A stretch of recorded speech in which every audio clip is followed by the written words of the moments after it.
I'm Nathan Chavez. So I'm here to tell you guys a story today. I hope and I believe it's a very unique story. How many of you have siblings? Everyone, pretty much? How many of you have siblings that are 10 years or more older than you? Yeah? So you guys know what it's like to have like a ton of parents? All of them. All right? Of them. I'm the youngest in my family as well, just like Reggie. So I'm the youngest by 10 years. I'm going to give you guys first some family background. Then I'm going to talk about the day that my nephew was born and my relationship to my sister, who is her mom. His mom, sorry. Okay, so I'm the youngest by 10 years. My oldest sister is 18 years older than me, and she was there when I was born. Now, she reminds me about this every day. She's like, I'm old enough to be your mom, and I can tell you what to do. So I don't do too well with that, but it's okay. I listen to her. I love her. She's like a second mom to me. I have 3 sisters and 2 brothers. They're all way older than me, and I love them very much. My family's very, very important to me. So, more importantly, I'm going to talk to you guys about my sister Virma. When I was about 8 years old, my mom and parents had to go to Mexico. They went there to live permanently. I had the option to go live with them, but I wanted to continue my education in the States and continue to play sports here. I played football, basketball, pretty much every sport that I could play. And my sister Virma was always there to support me. She took me to every practice, she took charge when my mom left, and she pretty much raised me. So from the time I was 8 until now, she's still like my personal mentor, and she's everything for me. So my sister Virma, she got married, and from there on I pretty much had to kind of raise myself. So it was cool because she still helped me with school and a lot of different things, but I appreciate her very much. So now that you guys know a little bit about my family background and my sister Virma, I'm going to tell you guys about one of the craziest days in my life. So the morning of, it was 9 months later, sorry, my sister went through the pregnancy, and I was there for her just like she was there for me as a kid. 9 months later, it was the delivery day. 6 a.m. and I got a phone call that my sister was getting ready to deliver. So I had to work that day, and I was at work when they called me. So I pretty much told my boss, hey, if you don't let me leave, I'm just going to walk out.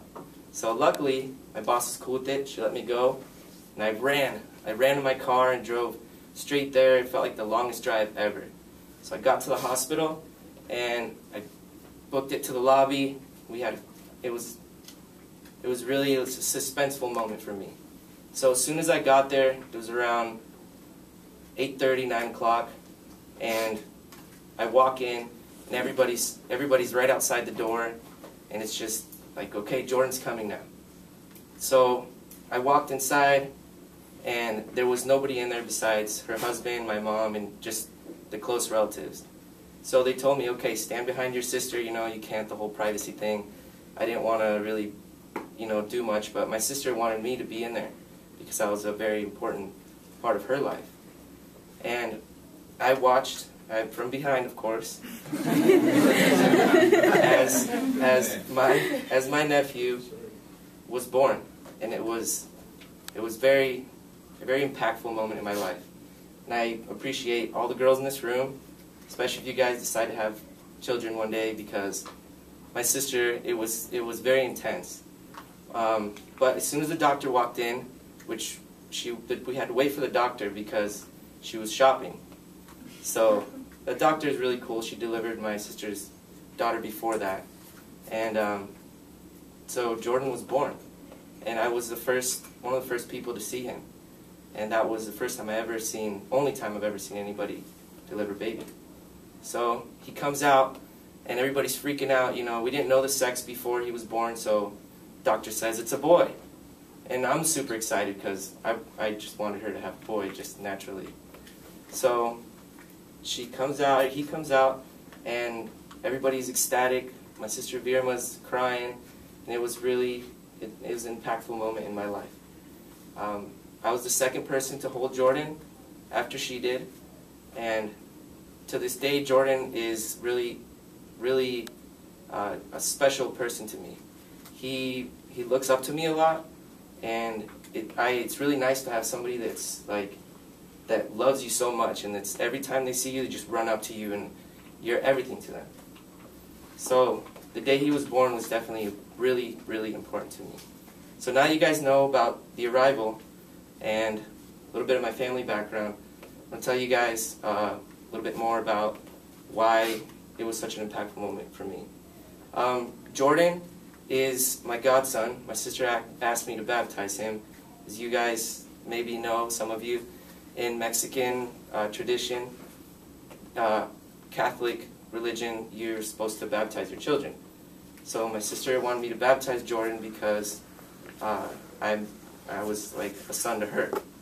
And I baptized Jordan, and to this day, he's like one of my best friends. And to this day, we hang out all the time.